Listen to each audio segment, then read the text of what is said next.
لباس دیا تھا، کہیں آپ کا آج کفن گندا تو نہیں ہو گیا؟ اب کون بدلے گا؟ رو رو کر وہ چھک گئی۔ جنید بغدادی نے اس کو سمجھایا، یہ پونچھ کو کیا عمل کرانے کی؟ آج قبر میں بچھو داخل ہوئے کہ نہیں؟ مسلط کر دیے کہ نہیں؟ اللہ کے خوف سے دنیا میں لرزتا تھا کہ نہیں؟ خوف خدا کو یاد کرتا تھا کہ نہیں؟ نماز پنجگانہ جماعت کے ساتھ پڑھتا تھا کہ نہیں؟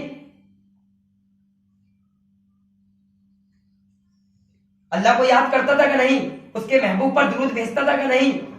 جب سوال کریں گے ماں ربو کا، تمہارا رب کون ہے، تو ہماری آواز نہیں نکلے گی۔ اللہ کے جو ولی ہیں وہ تو جواب دے دیں گے۔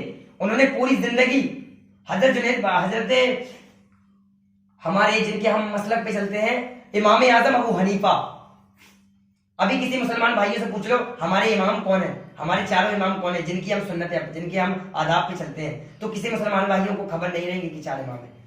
امام حنبل، امام شافعی، امام مالک، امام اعظم ابو حنیفہ، جن کے طور و طریقے پہ ہم چلتے ہیں، جن کے طور طریقوں پہ ہم وضو کرتے ہیں، غسل کرتے ہیں، نماز پڑھتے ہیں، انہوں نے عیسیٰ کی وضو سے فجر کی نماز پڑھی۔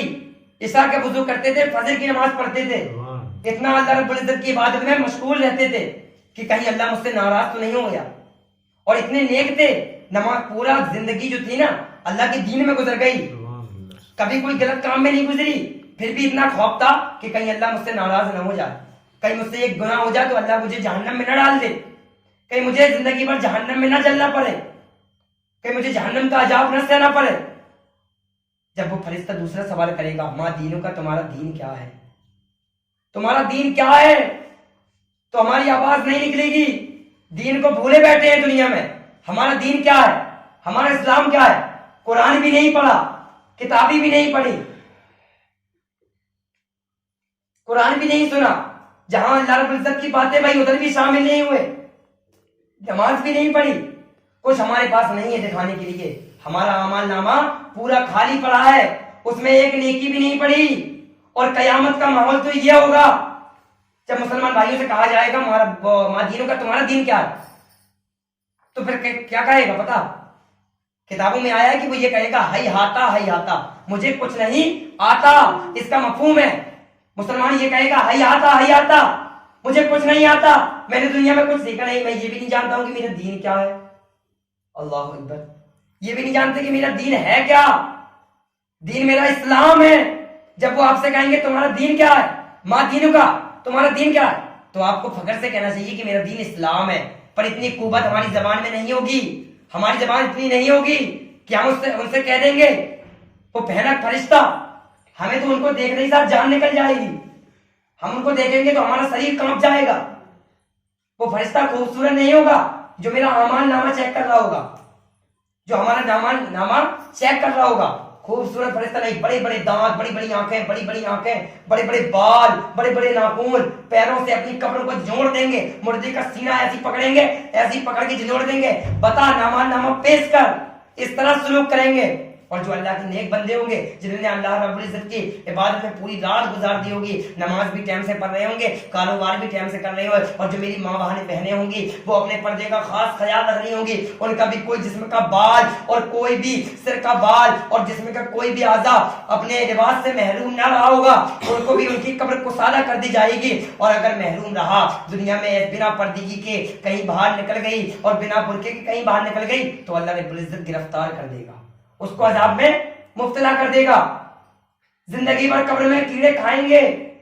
اور یہ نہ سوچو کہ میں دنیا میں مر جاؤں گا تو قبر میں کیڑے کھائیں گے تو مجھے کچھ پتا نہیں چلے گا، جس طرح ابھی ایک مچھر جس میں بیٹھ جاتا اور مجھے احساس ہوتا کہ مچھر بیٹھا ہے اور کاٹ رہا ہے، میرا خون پی رہا ہے، اس طرح ہی قبر میں جب کیڑوں کی قطار لگی ہوگی، بڑے بڑے بچھو، حدیثوں میں آیا کہ ایک بچھو اگر کاٹ لے گا وہ زہریلا تو 70 فٹ کچھ گھس جائیں گے زمین پر، ایک سانپ کا عالم ہے، اور ایک سانپ اتنا بڑا مسلط کر دیا جائے گا کہ جبل ابو قبیس یعنی جنگ احد ایک پہاڑ ہے، اگر وہ سانپ اپنی پونچھ اس پہاڑ میں مار دے تو وہ پہاڑ ریزہ ریزہ ہو جائے۔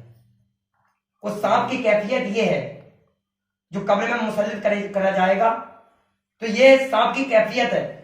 بعض علماء فرماتے ہیں جب وہ فرشتہ آپ سے تیسرا سوال کرے گا، ما کنتا تقولو بحق فی ہذہ الرجل، اور میرے آقا کو کھڑا کر دیا جائے گا کہ یہ کون ہے، اور یہ سوال کرے گا ما کنتا تقولو بحق فی ہذہ الرجل، یہ کون ہے؟ تو کیا جواب دو گے جب میں نے آقا کے بارے میں کچھ کہا ہی نہیں، آقا کو جانتا ہی نہیں، پہچانتا ہی نہیں، درود ہی نہیں پڑھی، آقا کی نماز نہیں پڑھی، آقا کو چین ہی نہیں دیا، آقا کی نماز آنکھوں کی ٹھنڈک ہے۔ الصلاۃ عماد الدین، حدیث مبارکہ ہے، الصلاۃ عماد الدین، نماز دین کا ستون ہے، نماز دین کا ستون ہے۔ اگر نماز پڑھی ہو، روزہ رکھا ہو، اللہ رب العزت کی عبادت کری ہوتی دنیا میں، تو ہم شان سے کہہ دیتے ما کنت تقول بحق فی ہذہ الرجل۔ آپ اس سے پوچھنے آئے کہ یہ کون ہے؟ ارے انہی کی عبادت دنیا میں کرتا رہا اور کچھ نہیں کرا، یہ میرے آقا ہے، یہ نورانی والے چہرے والے میرے آقا ہیں جن کی امت میں ہم، یہ ہمارے آقا ہیں، یہ آقا کی ہماری شان ہے کہ ہماری آقا قبر میں آئیں گے، جب دکھایا جائے گا تو پہچان نہیں پائیں گے۔ بعض لوگ تو کہیں گے کہ میں جانتا ہی نہیں کون ہے، ہائی ہاتا کہ مجھے کچھ نہیں آتا، اس کا مفہوم ہے کہ وہ کہے گا کہ مجھے کچھ نہیں آتا اور ایک دم لڑ رہا ہوگا، تو وہ اس طرح دبائی کی قبر کہ اس کی دائیں پسلی بائیں جانب چلی جائے گی اور بائیں پسلی دائیں جانب چلی جائے گی، قبر سے اس طرح دبا دے گی، اس کا اعمال کچھ نہیں ہوگا، جب قبر اس کو دبا دے گی، اس کی پسلیاں توڑ دے گی، پھر اس کو زندہ کر دیا جائے گا۔ میدان محشر میں جب اسے اٹھایا جائے گا، بعض کتابوں میں آیا کہ بندہ جس حالت میں مر جائے دنیا میں، اگر وہ گناہ کرتا کرتا مر گیا نا، تو اسے بروز قیامت گناہی کرتے کرتے اٹھایا جائے گا۔ اور ہم تو آقا کی امت میں ہیں، اگر ہمیں گناہ کرتے کرتے اٹھایا جائے گا تو ہم اپنی شکل، اپنا چہرہ آقا کو کیسے دکھائیں گے؟ اور ہم آقا کی امت میں بہانہ تو کر دیتے ہیں، یار کام نہیں ملا، وہ کام میں چلے گئے تھے، ٹائم نہیں ملا نماز کا، قرآن کا ٹائم نہیں مل رہا، وضو سے نہیں تھے، غسل سے نہیں تھے، ہم اپنے کو خود، ہم یہ نہ سوچو کہ ہم وضو غسل سے نہیں تھے، ہم لوگوں کے اوپر شیطان حاوی ہو چکا ہے۔ شیطان بھی بہت بڑا علم والا تھا، فرشتوں کا استاد تھا، کتابوں میں آیا شیطان فرشتوں کا استاد تھا، بہت فرشتوں کو پڑھایا اس نے۔ اللہ ارشاد فرماتا ہے اگر اس کے سجدوں کو جوڑا جائے نا، جو شیطان ہم لوگوں کو آج بہکا رہا ہے، تو پوری دنیا میں نا زمین میں ایک ایسی جگہ باقی نہیں رہے گی جہاں شیطان نے سجدہ نہیں کرا۔ اس کے سجدے کو اگر ناپا جائے، ہر ایک جگہ اس نے سجدہ کیا، کس وجہ سے گمراہ ہو گیا، کس وجہ سے ملعون شیطان بن گیا؟ کہ اللہ رب العزت سے بڑھ کر چاہ رہا تھا، حضرت ابراہیم علیہ السلام سے بڑھ کر اپنے کو مان رہا تھا، تمام اولیاء کرام کو علم والا اپنے کو علم والا ٹھہرا رہا تھا، بہت علم تھا اس کو، فرشتوں کو پڑھایا اس نے، اور جو فرشتوں کو پڑھا دے اس کو کتنا علم ہوگا؟ اور اس نے صرف 2 جملے بولے کہ میں ان سے بڑا ہوں علم میں، کافر ہو گیا، جنت سے نکال دیا گیا۔ جب حضرت آدم علیہ السلام کو دنیا میں بھیجا نا، اللہ نے ارشاد فرمایا تھا اے آدم پوری جنت میں عیش کر، پوری جنت میں رہ، پر ایک درخت کے قریب مت جانا، منع کرا تھا کہ گیہوں کے قریب مت جانا، اگر اس کے قریب تو چلا گیا تو تجھے دنیا میں بھیج دیا جائے گا۔ پر کس وجہ سے آئے؟ شیطان نے گڑبڑ ڈالا اور گناہ میں مبتلا بھائی، اس درخت کے پاس جیسے ہی گئے اللہ نے زمین پر بھیج دیا، شیطان نے گڑبڑ ڈالا۔ شیطان تو کافر ہے، ہم فجر میں نہیں اٹھ پا رہے، ہم خود نہیں، شیطان حاوی ہے۔ اگر ہم شیطان سے کہہ رہے ارے ہم اپنی توجہ پوری لگا دیں، جیسے شیطان گڑبڑ ڈالے کہ تھوڑا اور سو لو، اگر اپن یہ کہہ رہے ہیں نا، کوئی فجر میں اٹھائے گا کہ یار اٹھو نماز کرنے بولا، تھوڑا اور سو لے نیند لگی، تو ہم نہیں کہہ رہے، یہ شیطان کہہ رہا کہ نیند لگی، کہ یہ اللہ جب اپن نماز چھوڑ دیں گے بہت خوش ہوگا اور اللہ ہمارا ناراض ہو جائے گا۔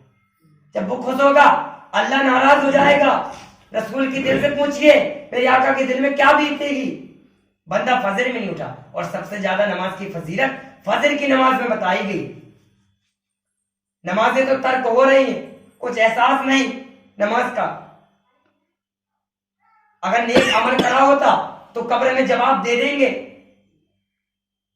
منع نہیں کرا گیا کہ ہم کام نہ کریں اپنا، برابر سے اپنا کام بھی کریں اور برابر سے اللہ کی عبادت بھی کریں. اور جب برابر سے اللہ کی عبادت کریں گے تو ہمارے گھر میں روزی بھی آئے گی, برکت بھی ہوگی, ہمیں روزی کی طرف نہیں جانا پڑے گا, روزی ہمارے گھر میں خود آئے گی. اللہ کے ساتھ فرماتا ہے, آیت پڑھی تھی, وَتُعِزُّ مَن تَشَاءُ وَتُذِلُّ مَن تَشَاءُ, عزت ذلت میرے ہاتھ میں ہے. اگر یہ آپ سوچے نا کہ ہم نماز نہیں پڑھ رہے, کاروبار کر رہے, ارے بھائی کاروبار کتنا کر لو, نماز نہ پڑھو, اللہ کو مرضی ہو تو دے گا, نہیں ہوگی تو نہیں دے گا. جب اس کی عبادت نہیں کرو گے تو وہ 1 روپیہ بھی نہیں دے گا, اور جب اس کی عبادت کرو گے تو وہ سوچے گا میرا بندہ ہے, وقت نکال دیتا, اپنا وقت نکال کے میری عبادت میں آتا, میری عبادت کرتا, میری عبادت کے لیے اپنا وقت دیتا, کیوں نہ اس کی من کی کر دی جائے. اللہ رب العزت آپ کے گھر رزق پہنچا دے گا, آپ کو رزق کے لیے جانے کی ضرورت نہیں پڑے گی کہ آپ کاروبار کریں. رزق اللہ رب العزت ایسا ذریعہ لگائے گا کہ آپ کا کام بھی لگ جائے گا, آپ کو رزق بھی ملے گا.